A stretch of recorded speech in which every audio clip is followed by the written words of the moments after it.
Morning, y'all. This is Jen Verma, the host of The Best Kept Secrets. I'm super excited today to bring what we're going to talk about to you. I've been like a kid in the candy store for about the last month. But before we get into it, I want to bring Kim, my beautiful co-host, on, as well as Traci Matheus, this beautiful human that brought all of this wonderful crazy to me that I've been engulfed in for the last month. It's all her fault. So if anyone has beef, you talk to her. Thanks. Traci, what's the email address and your phone number? Right. Awesome.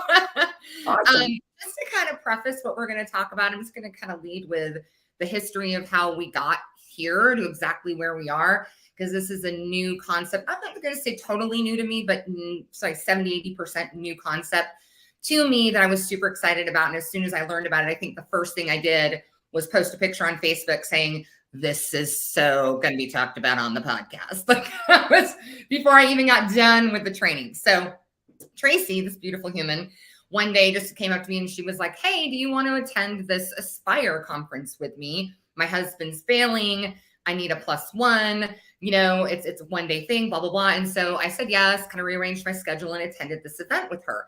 And, you know, and I just really hadn't done any research into it or what to expect. But I was like, cool, worst case scenario, I get to spend a day hanging out with Traci. That's enough for me, right? So we attended this event, and near the end, it was hosted by a gentleman named Andrew Cordell and Eddie Wilson. They together are partners in a company called, what's it called? Collaborative Impact, something. I'll figure it out. Collaborative Influence is what it is. Collaborative Influence. And they were hosting these Aspire conferences. And toward the end, Andrew Cordell, you know, gets up and he starts talking about, you know, how the 1% of the 1% move their money. And these 5 accounts that the wealthy have that they use to create this wealth. And then he basically, because all the other speakers had gone over time, he was like, yeah, that's all I'm going to tell you.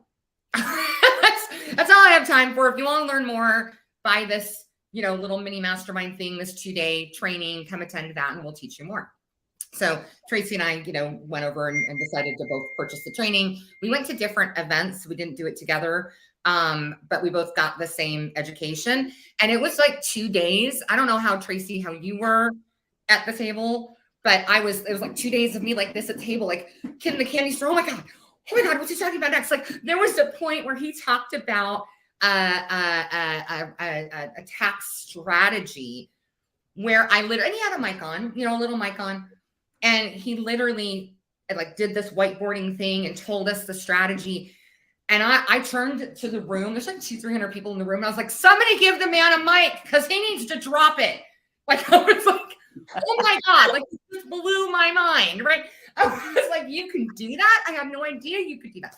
So needless to say, I've been super excited. And then, you know, this organization, it's called Money Is, and they were like, hey, if you want the detailed training, all the tax regulation, like really get deep into how you do what it is that we're teaching you to do, you need to go to another training, right? So, and become a part of the national community. And so Traci and I really saw this value. So we bought into this broader community and spent another 2 days seeing through, you know, like mind numbing for most people, minutia in tax law and how, you know, tax law works with these accounts and how to leverage it to create wealth and some of the rules, you know, that is required of this. So Traci and I have been through 4 solid days, probably 10-hour days of extensive training in this new strategy. And I'm so excited to bring it forward and share it with you. But Traci, I don't know. I think it was on, and I actually went to a third event that was a different topic, but the same group. And I think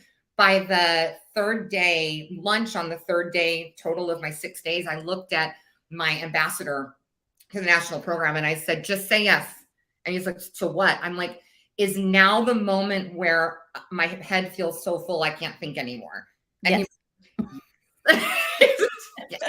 This is strategically the moment we wanted your brain to explode. I'm like, great, I'm tracking exactly where you want me. Yeah. I hit that way sooner. So, I don't know. You want to talk a little bit more about your experience, Traci? My experience is 0 in terms of this kind of investing, but something of interest, right? We all talk about how real estate absolutely is the way to go, because it always at the end of the day goes up, kind of like our stock markets. But I've never really done it. I've never played with it. And these strategies, these ways of doing it was all very new to my brain. So I hit that mark day one at the end of the day, and continued on though, because it is really fascinating. And I think it's such a great opportunity for so many people who just don't know. Jen's going to talk about the creators and the contributors. And so that concept alone right there for me was mind-blowing, and thinking I can be in control of it, not somebody else. I don't have to pay somebody else to do this kind of thing. And so that's what money has done for me in terms of my thinking, and how can I move forward with generational, wealth. And so I'm super excited about it. Yeah. Okay. So we've done all kinds of cliffhangers here, and we've given you no information. It's just lots and lots and lots of hype. So what I'm going to do, because once we get into it, I really don't want to stop the cadence of things. So what I want to do is, London, let's go ahead and break to commercial now. Let's get all the sponsorship stuff out of the way. So when we start diving deep into this, we don't have to come out and try and re-dive in.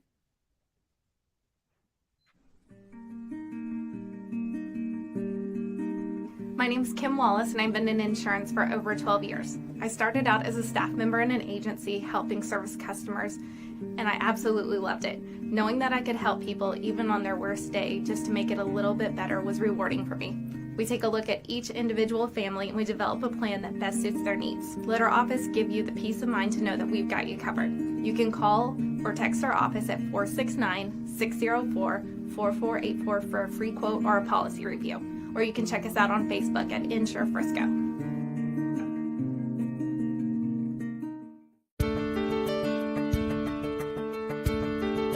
CrowdShare turns friends, colleagues, family, employees, customers, and anyone else who wants to see your brand grow into your fans. You never have to ask anyone if they'll share your posts. When your content is ready, CrowdShare lets them know when it's time to share, and in less than 10 seconds, your fans can share your posts and move on with their day. It's as simple as that. To see what CrowdShare can do for your brand, go to crowdshare.com/demo to get a tour of the platform. If you choose to subscribe, you can use the code GenVerma, all one word, at checkout and receive 30% off of $99 plans and above for life. That's JenVerma. Who's in your crowd? Hello, my name is Bibi Carrington, National Sales at ShiftPixie.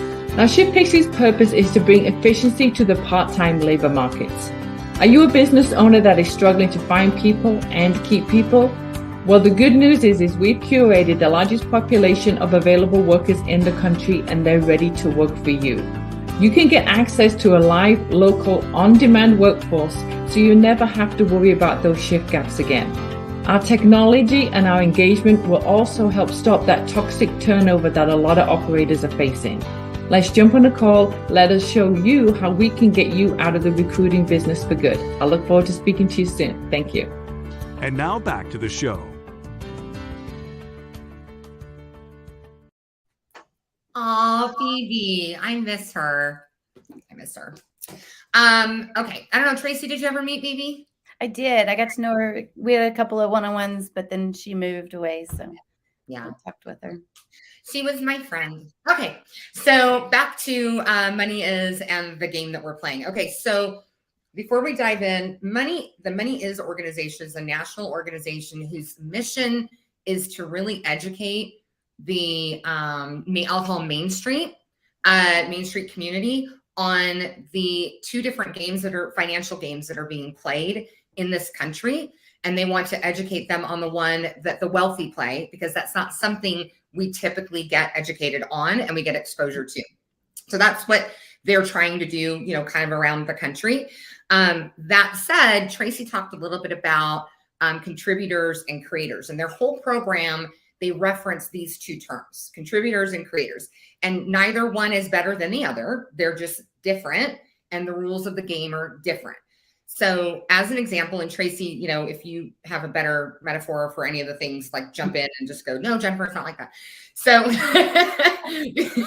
so Traci and I actually started a closed group like organize the people who attended the seminars locally into kind of a closed networking group. And so when we meet, I tell people she's the muscle. I'm like, so Jill, I reel her in.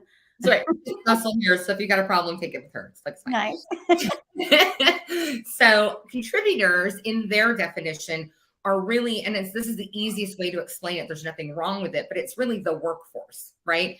It's the people that contribute to the economy. So as an example, as a contributor, I'd be someone who goes and eats at a restaurant, just as a very simple example, right? So then I'm giving the restaurant money, and the restaurant would be owned by a creator, people who create businesses, ideas, innovation, what have you, that people spend money on to feed into the creator community, just as a very simple use case. Tracy, would you? Yep. Yeah, we have to have both. It's what makes our world go round. So don't think any one way of or the other of either side, but it's your choice now how we want to move forward. Yes, which rules you want to play by, right? Yeah. And so the rules, the financial rules that we've been taught are those of the contributor. Okay? They sit on the contributor side. They are your traditional 401ks. They are your traditional IRAs. Where we invest in the stock market and bonds and mutual funds and things of that nature, right? And these things were set up by the wealthy for the contributor community. And these are the things they've brought forward as creators for us to feed into. And yes, it works. And no, it's not wrong. And people can get rich doing it. And, there is absolutely a place for it.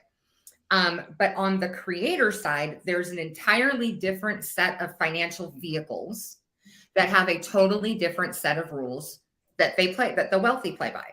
And these accounts and these rules were created by the wealthy, for the wealthy, and they were passed in legislation by the wealthy.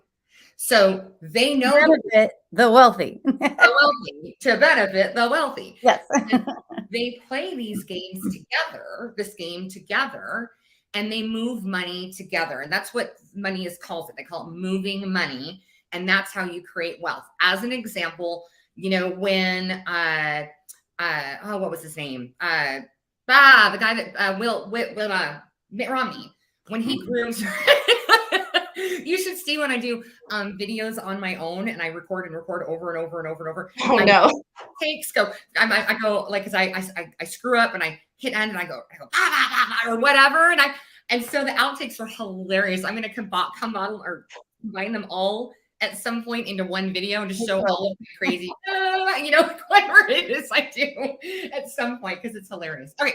Anyway, so when Mitt grew his Roth IRA to $100 million in 13 moves, 13 purchases. How did he do it? It was like 1 million or 5 million. It was something really small, and he grew it to this massive 100 million number by moving it 13 times. Well, and tax-free. What's that? And tax-free. And tax-free. Because all of the vehicles that the wealthy have created for themselves are tax, creditor, and bankruptcy proof. Completely. And 100% insured. So none of this, like the current economic climate right now is all the banks are failing. Well, these accounts aren't FDIC insured up to 250. Everything you accumulate within them is 100% insured. Tax-free, bankruptcy-free, creditor-proof, all of it. So, then I think Andrew talked a lot about what the wealthy do is they do three things. They create the money, they know how to keep the money, and they know how to protect the money. And this is the create, keep, and protect mechanism with which many of them use. So anyway, Tracy, do you have anything to add to that? Nope, you're doing good. Okay, cool. Kid in a candy store, I tell you. So we talked a little bit about the two different sets of rules. So what does that mean? So, there are accounts on the creator side that very much look like the accounts on the contributor side, but there's one big difference. Rather than them being managed by somebody else, where you're told, hey, invest in this, hey, do this, hey, do this. It's a self-directed, they're self-directed accounts. So you don't put your money in with a financial management firm. You give your money to what's called a custodian, right? And instead of them advising you on where to put your money, you tell them where to put it.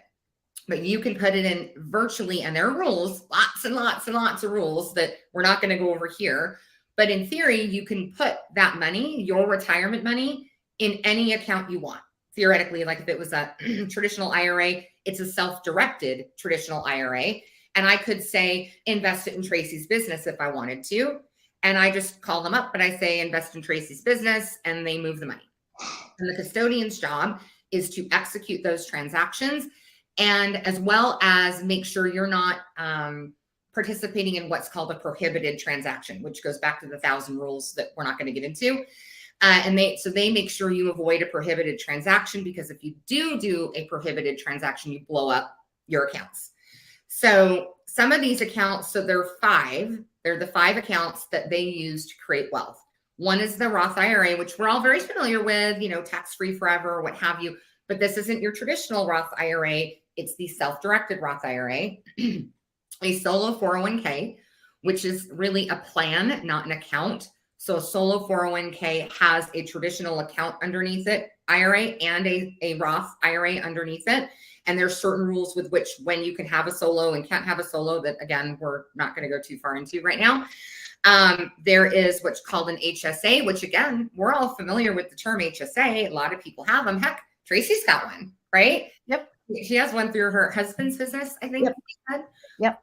But it's not the kind of HSA they're talking about, because it's not the self-directed HSA. Right. Which, by the way, is, what is it? They called it the triple threat on the self-directed side, because in an HSA on the self-directed side, the money you put into the account is tax-free.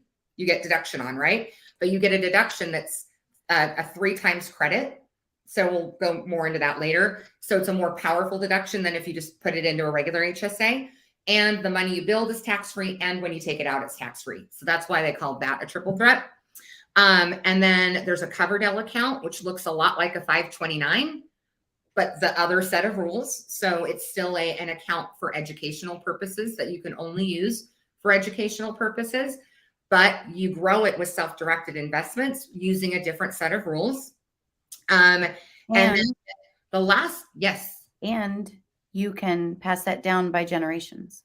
By beneficiary. So right. The generations is the golden Roth, but right. with the Coverdell, just like with the 529, if you're like, let's say your son, Kim, graduates from high school, goes to college, and he's done, and you still have $50,000 in your Coverdell account, you could hand it to your next child if you have one, or, a niece, nephew, just any child. Frankly, they don't even have to be related to you.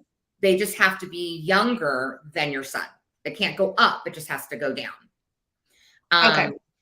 So, but you can gift it to a charity, that is strong on my heart. Like if it's a charity like Journey to Dream that sponsors kids that are in the in-between place where, people don't really want them in the foster system, but they're not ready to transition out into college and do all that. So they have what's Kyle's House out in, I think, Denton area. And you could gift it to them, and they could use it to sponsor the kids that are in the program as well, which would be a super great idea. And that just occurred to me. So I'll be doing that when we're done here.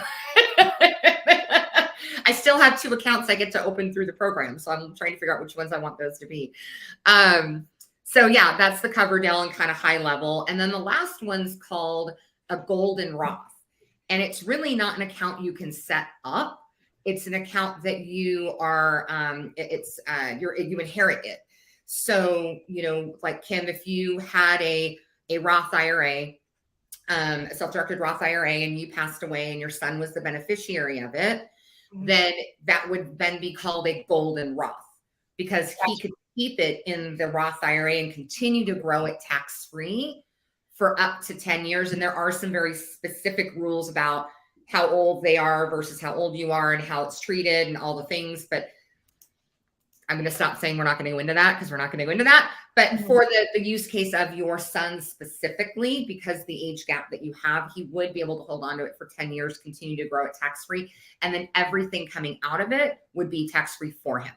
So that's a super powerful one too. And it was funny, Andrew, I don't know if he told you that same story, but Andrew was on stage and he was talking about how his uncle was in, an end of life facility and how he was a plumber. And so he basically, wrote up an invoice because you have to have earned income to open a Roth IRA. So he actually created an invoice that he paid money to his uncle for doing plumbing work on his house. So he could put up a Roth IRA in his name, fund it, start moving money in it, and then leave himself as the beneficiary of the money. So he'd have another account to put it in. See, you can get kind of creative with some of that stuff, apparently, but it was funny. Okay, so those are the 5 accounts. Did I miss anything interesting, Tracy? No, you did good. That was a good high level. Okay, so I want to go into just some fun fact. I don't even call them fun facts, but so in self-directed retirement. So I've got my notes here because this is so complicated. I've been like, I need reference material. Okay, so in self-directed IRAs, only 25% of assets are actually in alternative investments. So if you open a self-directed IRA, you can still invest in the stock market. You can still invest in bonds and all the things, all the traditional stuff that we're familiar with. But only 25% to date typically invest in alternative assets, which aren't just real estate, and there are things like you could do fix and flips, you can do with rules, you can do apartment syndications, but you can also invest in businesses. So, or give loans and also become a money lender. So there's so many different ways you can leverage your account to make money and grow wealth within it. That you can get really creative, and people just aren't doing that, which is a shame. So there is a quote, and I want to kind of go back to the contributors versus the creators. So typically in a typically managed retirement account, and this statistic kind of blew my mind, 70% of the interest that you make on your account typically goes back to your management company in fees. 70%, I'm going to say it again, 70% of the profit you make from your investment accounts typically gets paid to the management company in the form of fees. So if you invest $10 and you get a 10% return, so you've got, $11 the next year or at the end of the year, you're going to pay 7 of that or 70 cents of that dollar back to the management company, which is ridiculous because you don't actually lose 70%. If you think about the compound interest, you're losing a lot more. So Jack Bogle is my reference material, the founder and chief executive officer of the Vanguard Group, was quoted near the end of his life saying, "Do you really want to invest in a system where you put up 100% of the capital, it's your money that's going into your investment account, right? Your retirement account. You take 100% of the risk because the money manager doesn't have any risk whatsoever. They're going to make money whether your account goes up or down. And you get 30% of the return." He's the gentleman that started Vanguard. He's the guy that was taking 70% of everybody's money. And it's almost like he was on his, deathbed confession tour. Yeah, like I have to say this because I feel so guilty, but he was a, multi-billionaire on his deathbed, basically telling the world, why would you do what I told you to do? Like, I don't get it. So I took it upon myself to create this, try and put this into action. Like if I take $10,000 at a 10% return over 10 years, and I do it in an account that takes 70% of my interest, and versus putting it in an account where you don't pay 70% of the interest, but you get 100% of the return that you reap, what that looks like in 10 years and what that looks like in 20 years. So if you take that 10,000 at 10% a year, after 10 years with no fee, you would have made 136% on your $10,000. Okay. If you had it in an account that took the 70% fee, you would have made 30% on your money in 10 years. Which one? Duh. Huge. Now think about 20 years. No fee, 512% on your money. 70% fee, 75% total in your compound interest over 20 years. That's a 436% difference.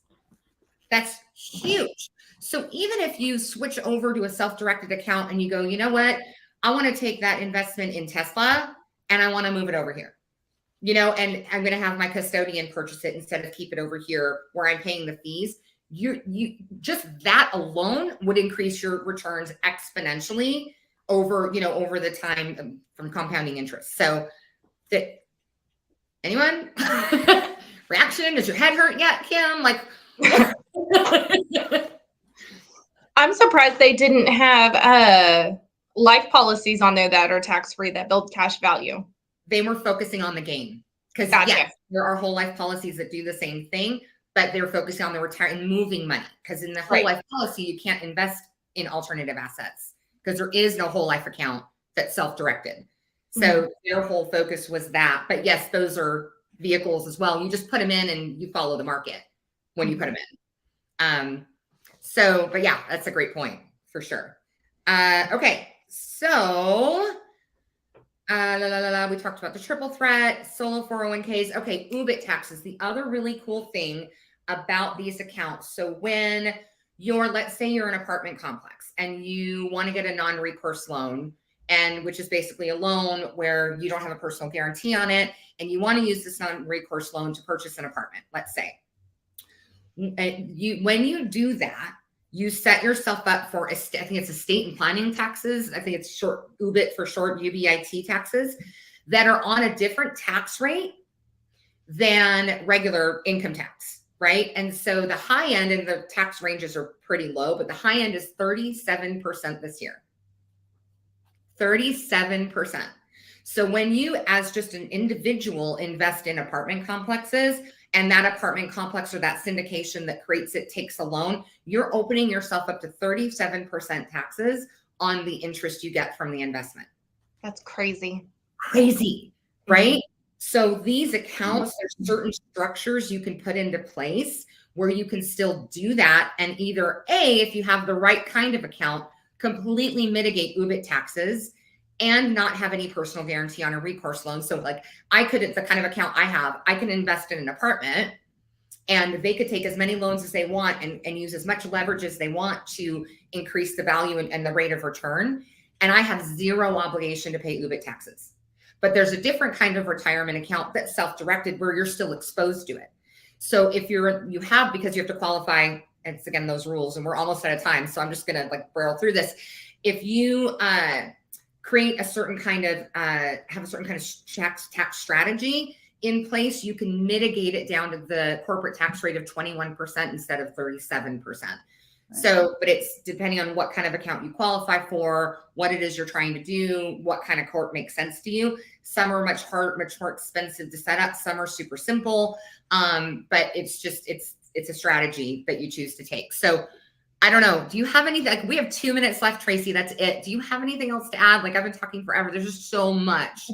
The only thing I thought was important, at least for me, was, and Jen, you may have to elaborate a little bit, but there are certain structures in which you can create passive income, but as well as income to yourself. So it's not just about investments and it's that money stays out there in the investments. There are ways to be able to then pay yourself without crazy amounts of taxes.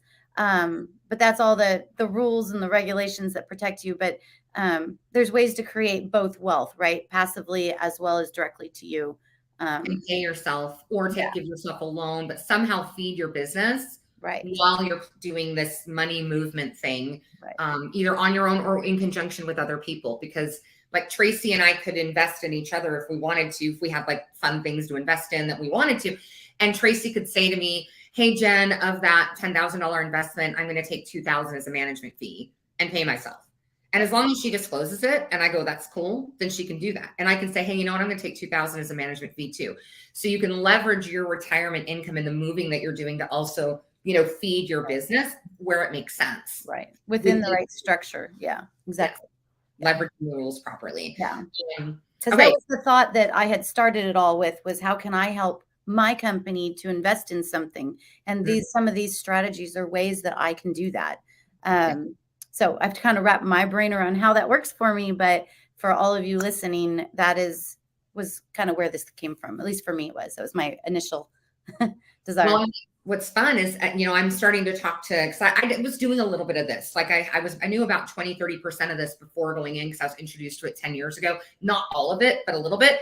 And so I've been talking to some of my resources, and I actually I have a venture capital guy that does valuations of companies, and he's a good friend of mine. And I was like, hey, have you heard of the Rob structure? He goes, I just opened one for my company. I'm like, no, you didn't. He's like, oh my God, isn't it the coolest thing? I was like, oh my God, it's the coolest thing ever. So it's fun to see that reinforcement out in the community that we are, we're in. Okay, London's queuing me. We're over time. The only thing I have left to say is what was the quote from Warren Buffett? If poor people would just do what rich people do, they wouldn't be poor. If there's anything, like if anybody wants to learn more, go out to jenverma.com. There's a button for like schedule an appointment. Call me, email me, text me, whatever.